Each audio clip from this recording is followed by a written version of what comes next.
Good morning and welcome to this week's Grow, where we gather to recharge, organize, and work here as members of MWEG.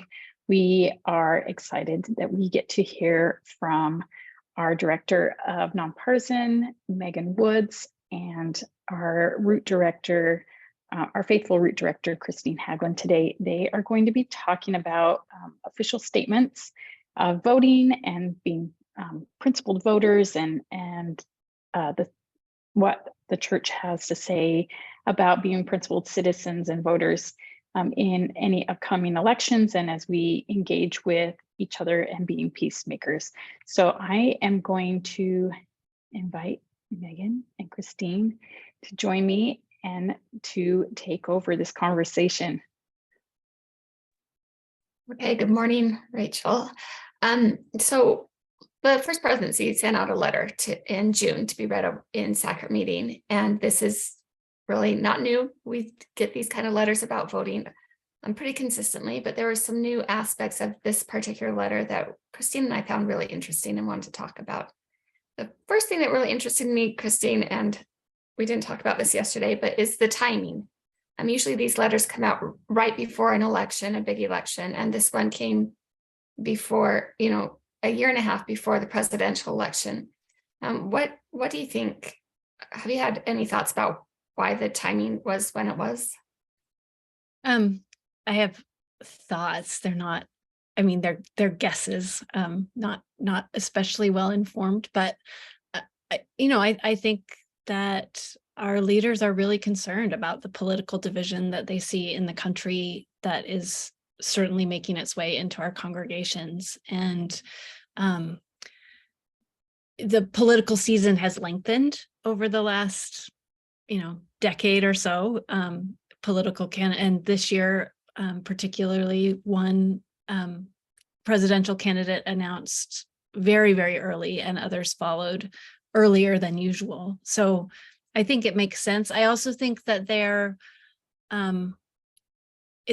it's clear that that primaries and local elections for school board and town halls and all of those kinds of elections are more contested than they ever have been, and that those contests are more rancorous. And so I think, I guess that there's a hope that we will engage before September of every fourth year, which is when we used to always get those letters. Yeah, I agree with that. And I also think that just considering just the presidential election, this gives us more time, like before we've already made up our minds, before we've already deeply entrenched in the battle, so to speak, that we've got time to maybe think about some of the perspective and the principles that they encouraged us. So there were some consistent counsel that they have given before. One is that some principles compatible with the gospel may be found in various political parties. This is something I've heard my whole life, my whole adult life, that I kind of feel like it's something we don't believe very well in the church, that we can be active and faithful church members and members of very different political parties. And so that just that consistent reminder, I think, is really important and something we need to be thinking about. You just tell me if you want to jump in. Yeah, no, well, I maybe it's worth knowing that there have been times in the church when prominent leaders have said the opposite of that, right? Have said that no good Latter-day Saint could be a Democrat. It was never true. Even at the time that they said it, there were members of the Quorum of the 12 who were in fact Democrats. But there was, especially in I would say the late 70s, mid to late 70s and 80s, a sense that one party stood more for things that Latter-day Saints should care about. And I think, and so there was less insistence on that point, that that good ideas can be found in both parties. And I do feel like it's more emphatic counsel recently, like in the last, few years. Yeah, I was just growing up in Utah, definitely believed in moral superiority of one party over another, and from church members and leaders, and also just from the cultural traditions around me. And so that is something that, obviously it's nonpartisan route I think about a lot. Just finding principles of the gospel in both major political parties, but also some minor ones too. There are some principles found in many. Yeah. And go ahead. Sorry. I would just add that I think it's worthwhile knowing the history of political rhetoric in our church, that having some sense of that history, because we tend to, about everything, about doctrine, about the way that we practice our religion, we tend to think the way it is now is the way it has always been, and that can really narrow our vision. And so I think just having some sense of the historical development of these traditions can help us to see ways around them, or ways that they could shift and just broaden our vision of what's possible within a Latter-day Saint context. I agree with that too. That the next statement that is pretty consistent is, we urge Latter-day Saints to always demonstrate Christ-like love and civility in political discourse. And by consistent, I mean since I started paying attention, but at least for the last couple of decades, this has been an increasingly encouraged to be civil in our discourse. And when we, going along with that first point, when we feel like our political views have a moral superiority that align better with the doctrine, we are less likely to be civil to people who see things differently. And so I really feel like these two go together. Just the idea that somebody faithful can think differently than you they just feed each other. It's like a circle. You can love them better, or you can learn to accept their different ideas because you love them, right? Yeah. We're going to move into some of the responsibilities that are just outlined in the letter. President Oakes has talked extensively, really, about this, both in general conference and in other settings, but this is from the letter.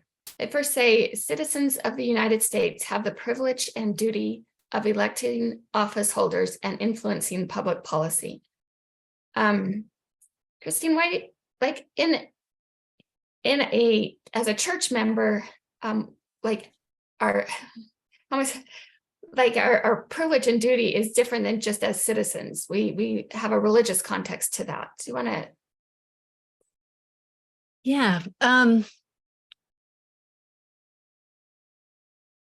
I think that maybe our religious duty is to see the moral dimensions of political issues. So moral in its broad sense, right? Not just sexual morality, but we have a sense that God cares about what happens in politics, right? Because politics has to do with how God's children treat each other. And I think that should add maybe some intensity to our concern, and it should also inform what kinds of issues we see as important. So, or which dimensions of issues we see as really important. I mean, I could have opinions about tax policy that, if I were a tax lawyer, there are things about public policy that are intellectually engaging, right? There's part of me that could definitely be a policy wonk and enjoy digging into the minutia of social science data that informs all of these things. But I think our call as Latter-day Saints is to always be thinking about how our policies will affect our brothers and sisters, and to really to see that dimension in every policy, to see who it will disadvantage, not just whether it's fair in the abstract, but what the real world impacts are on God's children. I love that. Yeah,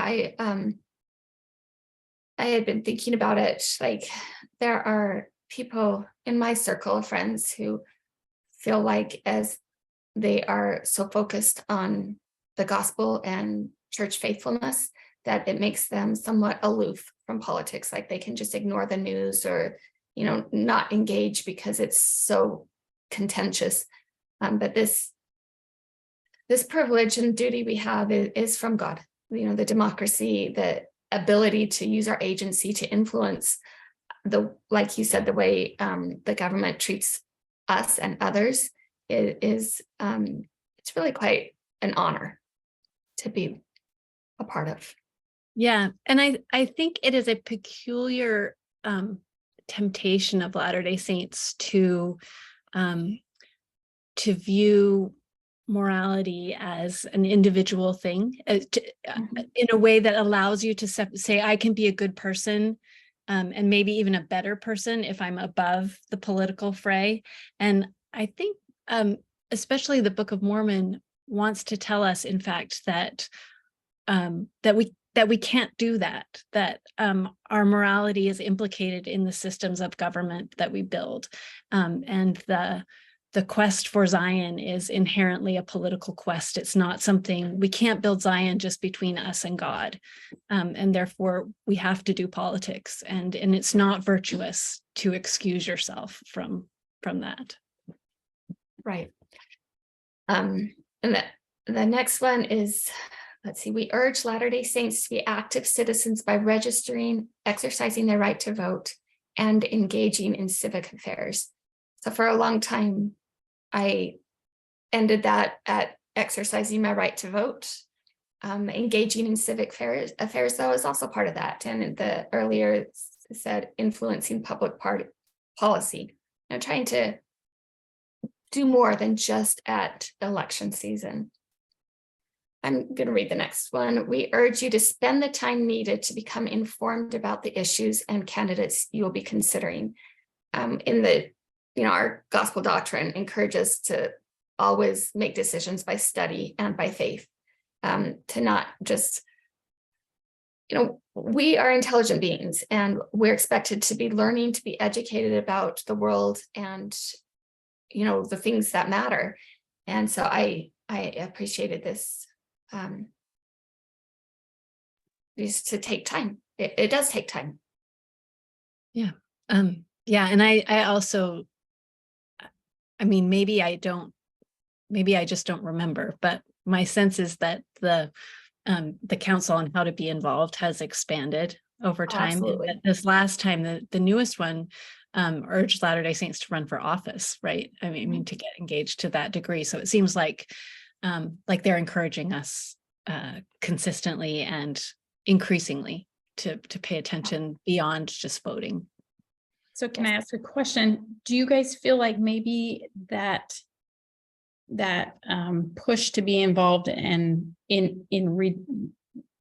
across the nation, a lot of that comes from like the social media, the internet, where we can see what's happening in real time all across the country? Whereas I think maybe before, the church has always had regional representatives and things like that, but we can actually see. And so where they can kind of see what's happening in real time, they're like, yeah, we need good people to run and be involved and be more community centric. And I just wonder if you think that bigger push that's coming is just part of that evolution of technology and access to information that we have. I think that is an interesting perspective. My ancestors who were pioneers, they were only concerned with Salt Lake Valley, and they were politicians. And then, how America affected Utah. And then as that expands, it's technology and knowing what's going on elsewhere. And also as the church has grown and, a global church, so much different than, I remember in General Conference hearing how exciting it was when there were more members outside of Utah than inside of Utah. That wasn't that long ago.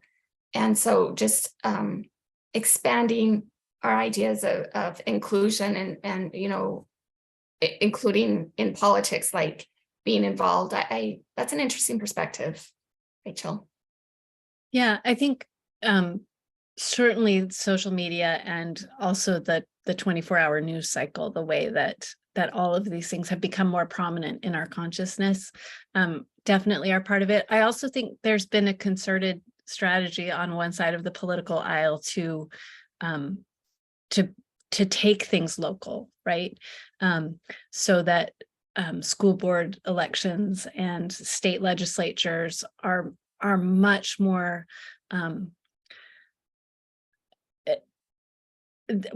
I would say one party was prescient in recognizing how important those things could be. And I think the church is in part responding to that political fact as it currently exists in the United States. I had another thought, but it's lost in the COVID fog. So never mind. All right. The next thing they say is members should also study candidates carefully and vote for those who have demonstrated integrity, compassion, and service to others, regardless of party affiliation.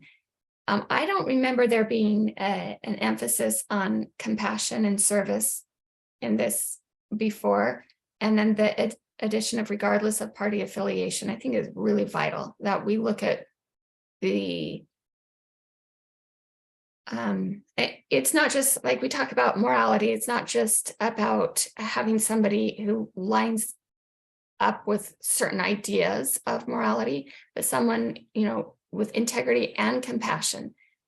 Those things matter. They matter, the love one another, the whole idea of this is how we know that we're disciples is by the love we have for each other. We need to be looking for candidates who have a level of compassion for marginalized as well as for regular people, for all of God's children. Kristine. Yeah, it's an interesting shift in emphasis, and it's as you say, it's new. Like, I went through a redlined version of this statement compared to past ones, and it's new.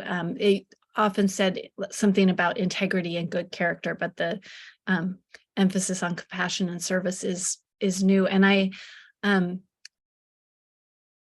love seeing that, in part because it reminds me that we have this vast system of theological resources, right? These principles and doctrines that are constant and are have always been true, but that take on shifting importance at various periods in our personal lives and in the church's existence. And I actually think that's a key part of what prophets do, is to tell us not just which principles are true, but which ones are particularly salient in our moment. And so I'm really, it means a lot to me to see that. My dad would call that prophetic priorities. Yeah, that's much more succinct way of saying all that. Just a personal experience in 2016, I personally was uncomfortable with both major party candidates. And I prayed about who to vote for the first time. And I felt very distinctly to look at what the prophets were emphasizing. And I saw three things. They want us to keep the Sabbath day holy, which is not political. They talked a lot at that time about refugees and our kindness towards them. And also I was hearing a lot about religious liberty. And so I was able to sort through both the major party candidates and also some minor, like third party, fourth party candidates, and look specifically at those issues, which were, for me personally, what I saw as the prophetic priorities at that time. And it helps me to understand where I could put my support. And I still had an option. It was not like, this is the right one. It was like, okay, this one would be okay. This one would be okay. And it was a very interesting experience for me. And we have different emphasis, the leaders of the church, according to current needs of the world and revelation. So there's a caution that comes in here that is new in this letter, never heard it before, although President Oakes has been teaching this idea in his general conference talks. It says merely voting a straight ticket or voting based on tradition without careful study of candidates and their positions on important issues is a threat to democracy and inconsistent with revealed standards. That is so bold, and there's just so much in that sentence, right? Do you want to? Yeah. I mean, something that's really interesting to me about this is that this is a way that the way we receive instruction as church members and the way that we need to function as citizens are in some ways pretty different, right? We're used to thinking about truth as something that prophets receive and we either follow or don't. And obviously that is too simplistic a model, even for church membership, but it is the basic model, right? And this statement particularly, and you know, our notions about politics generally don't rely on a singular truth revealed from above and passed down to the people, right? It's good politics are arrived at by a completely different mechanism, by listening to a broad range of voices, by negotiation and compromise. And I think all of those things are things we can fall out of practice if our primary identity is as Latter-day Saints and we spend most of our energy and derive our models of how the world works from the model of church, which, you know, is a temptation for all of us. Church takes a lot of our time sometimes, and a sizable chunk of who we think of ourselves as being as people. And being good citizens requires not just a different level of engagement, but an ability to really expand the ways that we think about what is true and what is good. I love that. In the Book of Mormon, when King Mosiah, they switched their government from having a king to more of a democracy. The thing he emphasizes is that the people really wanted to be accountable for themselves. They were so excited about this opportunity for their own accountability. And I think of that with democracy a lot. We don't want to turn over our agency. We want to hold on to it. And when we vote straight ticket or vote based on tradition and we're not studying, we're letting go of our agency. We're giving it away. And we lose out on a chance for our own growth, as well as being a threat to democracy. We're hurting ourselves because there's so much personal growth in learning and studying and listening and understanding that can come as we hold on to our agency and use it appropriately. About a war in heaven about the capacity to do that, right?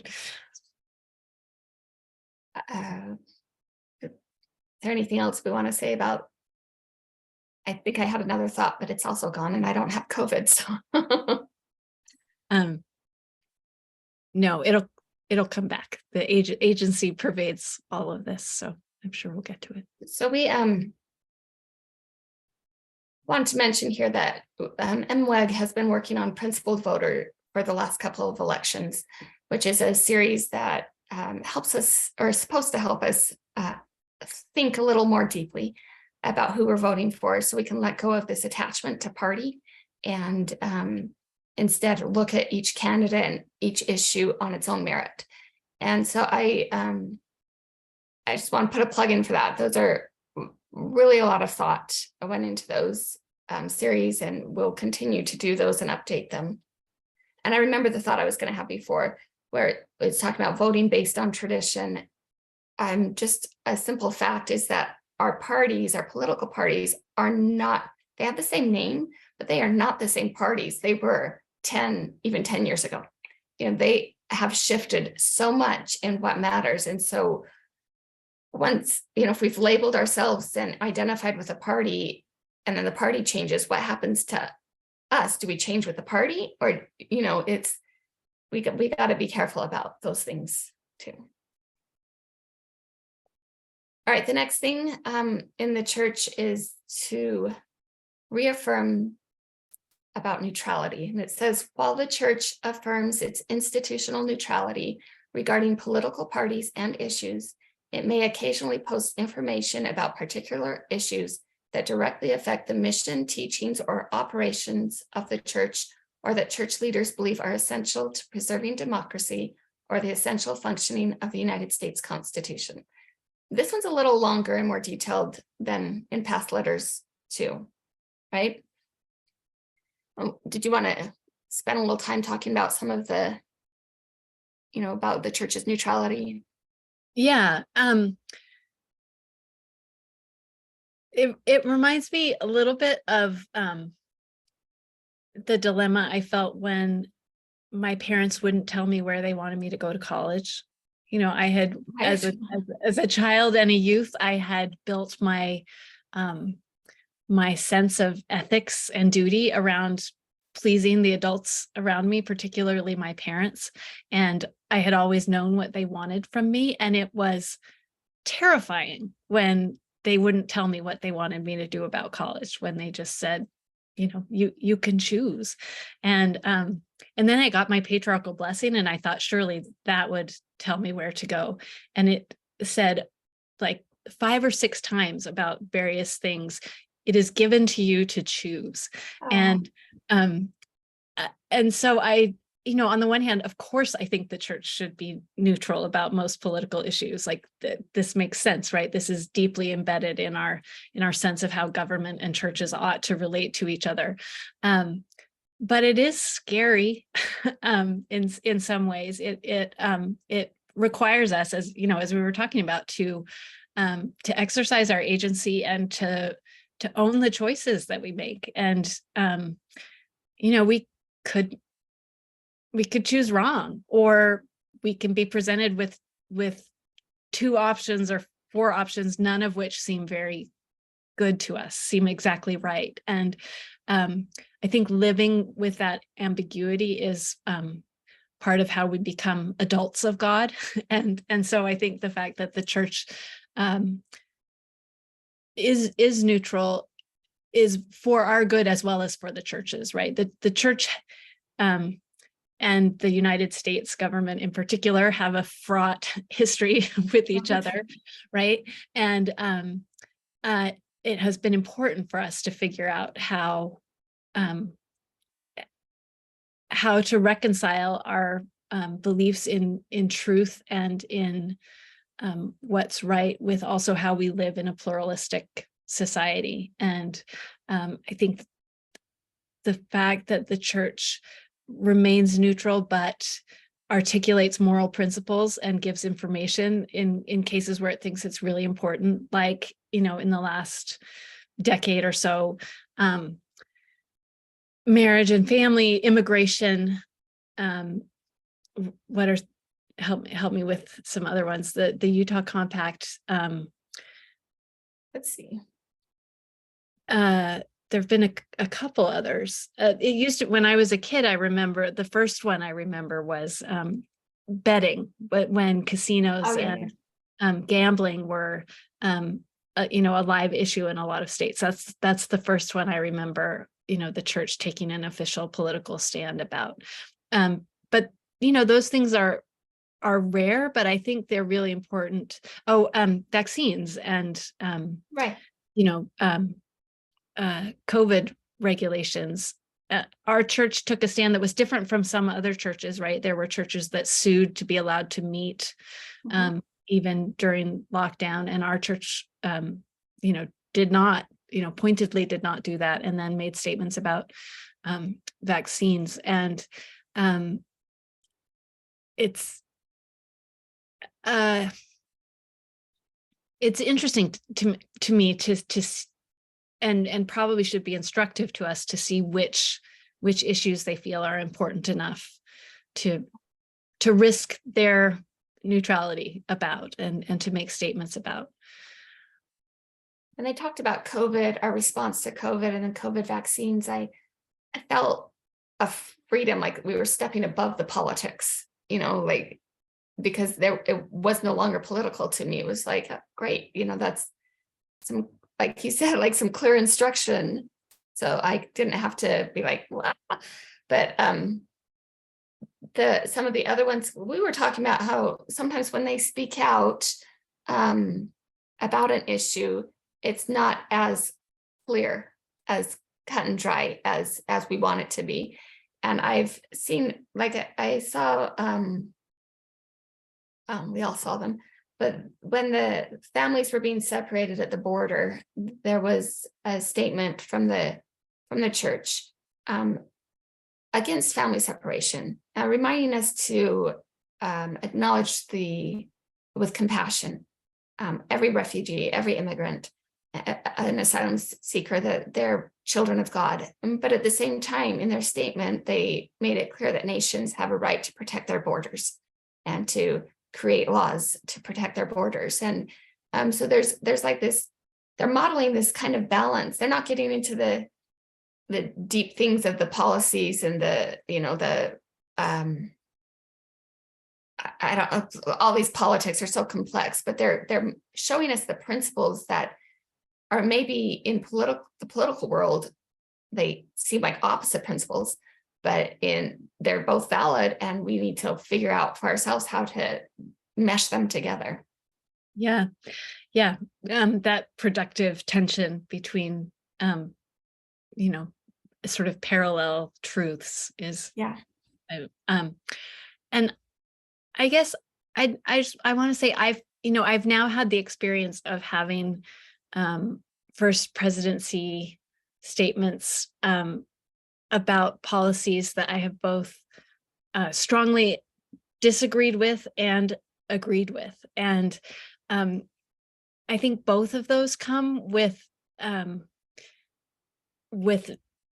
particular temptations that we have to be careful of. When the church was involved in Proposition 8, I was forcefully opposed in my thinking to where the church was on that, and it was really very painful. I like to think of myself as someone who is faithful, and I thought that I had arrived at my position based on thinking that was grounded in the gospel, and to have them on the opposite side as me was really painful. But they did, they made a point of saying that members could hold a different position and still be considered members in good standing and hold temple recommends, and that was important to me.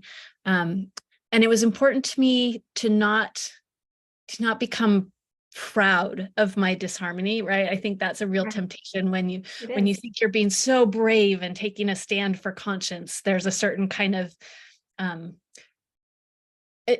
just pride that can come into that like I'm brave enough to stand up for my conscience. And on the opposite side, on immigration and on COVID, where I felt like their positions were much more closely aligned with what I had arrived at, there's like the temptation to self-righteousness and to condemnation of the people around me who felt differently. It was strange, and I think ultimately very useful for me to find myself on that side of the equation and recognize the temptation to smugness and self-righteousness that was at least as dangerous to my spirit as being proud of my rebellion would have been in the past. So, there too, there's some principles that are in tension, right? That we have to figure out how to balance and somehow sort of ride the middle of that, the horns of that dilemma. We have the only safe places in the middle. Oh, that was just beautifully stated. With the COVID vaccines, I had a very easy time aligning myself with everything President Nelson was saying. And a lot of my friends did not. It was very challenging for a lot of people who are very close to me. And I was rolling my eyes at them.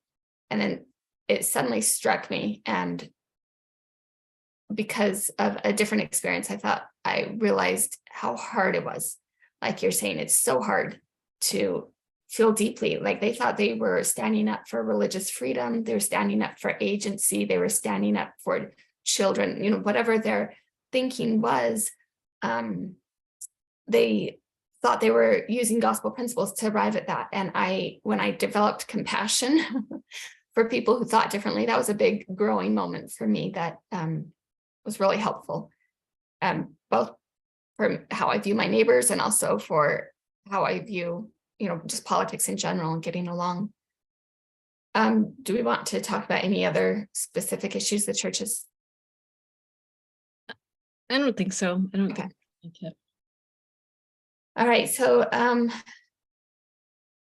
this is just kind of something the church, it says that church leaders will make statements and take stands if it's essential to preserving democracy or to the essential functioning of the United States Constitution. And as we're a global church, and we're not an American church, we're a global church, I find it interesting that the church still has this, feels it very necessary to stand up for the Constitution in our nation and to stand up for democracy. And I had not thought of that until right now when I'm saying it out of my mouth. So I just wondering if you have any thoughts about that.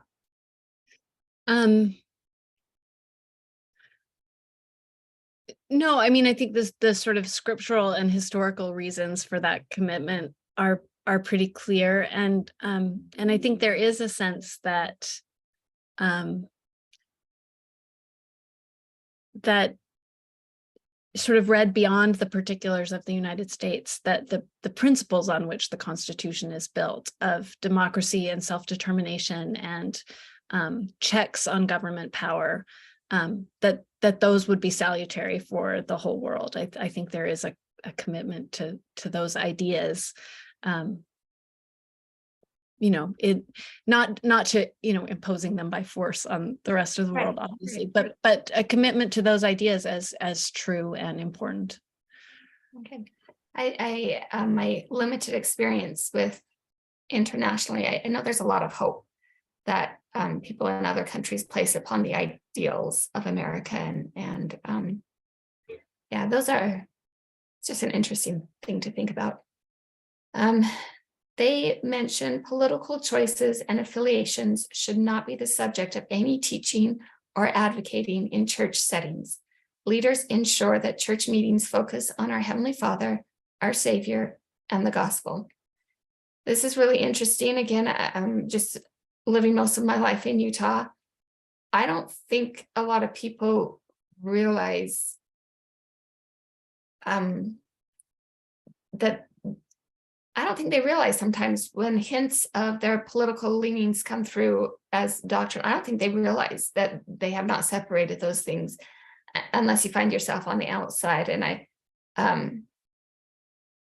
so that's a really interesting thing that is true also for people who are Democrats. I have sat with people who will say, I don't understand how you can be a good church member and be a Republican. So I know this goes both ways. But because I'm Utah, I see that more from the Republican side. But I think this requires a lot of work for us individually to learn which things are political and which things are doctrine, and kind of figure that out and separate those things in our minds. Well, and I'm not even sure they can be separated. I mean, we were talking earlier about how our belief in religious principles ought to inform our politics, right? So clearly, at least in some moments, they are entangled and should not be separated. I think actually the way to think more clearly about this is to think clearly about what church meetings are for, and what the purpose is. So I might be right about what the Book of Mormon teaches about, secret combinations and how it relates to political, right? Like that's one of the classics that comes up, right? It doesn't help that we do Book of Mormon in election years, right? That's a mistake in the Sunday school curriculum, but whatever. I might be right about that, but that doesn't matter in a Sunday school class, right? That is not what the class is for, regardless of its truth. So I think thinking about time, place, and manner is useful, as well as thinking about what's true and what how to sort those things out. And I think that can lead to tremendous growth too. I mean, I think the moment that I realized that Sunday school wasn't actually all about my interaction with the teacher and me, what other people would think of the comments I made, the moment that I realized, like, oh, there are 50 people in this room, all of whose, perspectives are different and as important as mine, was a good moment. And to the extent that learning how to set aside our politics can help us arrive at that sense and that practice, if we can learn to be in Sunday school for this, or a sacrament meeting for the sake of other people, besides for ourselves. And if disentangling our politics helps us get there, that can only be for the good. Well, thank you. They had a really, this last 4th of July, on the Sunday before the 4th Fast and Testimony meeting. I live in an area where people visit. It's a tourist area, and people who live here, they came here because it's beautiful, or they have really deep roots from the pioneers. And often our testimony meetings will turn into a like a tourism ad. People just really love where they live, which is great. But and the 4th of July, that can get it's even more so. But the member of the bishopric who was conducting, before he turned the time over to the congregation for testimonies, he reminded us to bear testimony of the Savior, that's why we were there. And it shifted the purpose, or it shifted the mindset, I think, of a lot of people who bore their testimony. It really focused us in, and it was one of the most beautiful meetings I've attended, as he reminded us, sometimes we just need that reminder. This is what we're here for. We're here to focus on the Savior. And we don't have to talk about some of these other things, even if they are true and important. And the last thing I wanted to draw out from the letter is participation in the political process affects their communities and nation today and in the future. Looks like I removed that from its complete sentence. But I think that this is very religious, that when we participate in the political process, it's, for right now, it's a way, like you've talked about before, of loving our neighbor, of helping improve our current situation. And it's also affects our future, which is also very religious. We want to create a better world and create better communities for our children, and for eternity. We believe in eternity. Now, do you want to say anything? Yeah, I think the idea of the hearts of the children turning to their parents and parents to their children is actually a really key way of thinking about what politics ideally practiced should do, right? We want to conserve the things that are good about the past, and we want to progress towards something even better for the future. And so the way that conservative and progressive ideas are balanced in the human connection between our ancestors and our children, I think is a principle that will help us keep our politics in perspective. I think that was a perfect way to end. That was amazing. I always learn talking to you, Kristine. Thanks. Thanks. Rachel, come back. Yeah, I think I really love how you were talking about owning our choices, and that even if, when we're going through and we're making decisions of who to vote for or what policies or all these different things, as we're doing our homework and we say, okay, I'm making my very best guess here, right? Maybe it's something we don't know or whatever, and we do. and something goes south.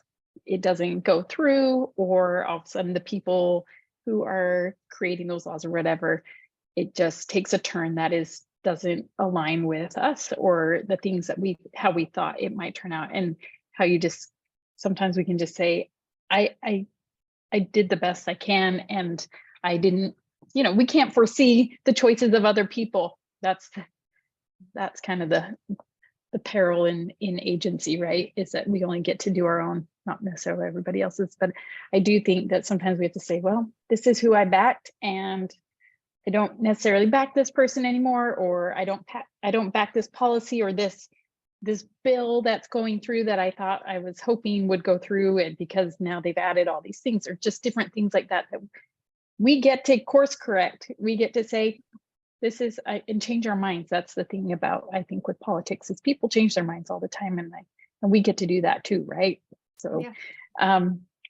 and we get to say, okay, well, and as we learn and as we grow, and I think this is in the gospel similar, that as we evolve and we learn and we're enlightened a little bit, and we just grow our spiritually, and then grow as we learn about politics and the way that things affect us and affect people around us, that we get to evolve with it. And I think that's just one of the great things, is that it can change.